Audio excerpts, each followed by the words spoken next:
Hello, সবাই কেমন আছেন? আশা করি সবাই ভালো আছেন। প্রতিদিনকার মতো গরুর খাবার দিয়ে সকালে আমি দেখতেছিলাম কোন গরু খায় এবং কোন গরু খায় না।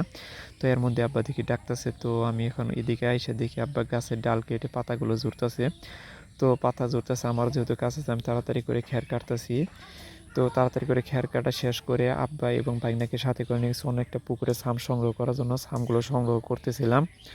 তো ছামগুলো এনে তাড়াতাড়ি করে আব্বা দেখি পুকুরে দিয়ে হাত দিয়ে ওদিক ওদিক করে দিতেছিল, আর মাছে দেখে ওই দিক থেকে খাওয়া শুরু করে দিয়েছে।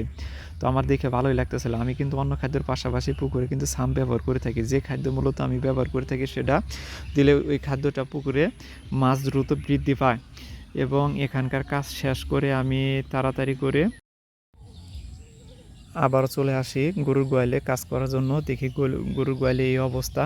তো গরুর গোয়ালে ভালোভাবে পরিষ্কার করতেছিলাম, ভালোভাবে এখন নাতাগুলো পরিষ্কার করে গরুগুলোকে ভাবতেছি এখন গোসল করে দিব। গরুগুলোকে প্রতিটা গরু এখন আমাকে গোসল করাতে হবে এবং পরিষ্কার করতে হবে, যা আমাকে এই কাজগুলো প্রতিনিয়তই করতে হয়।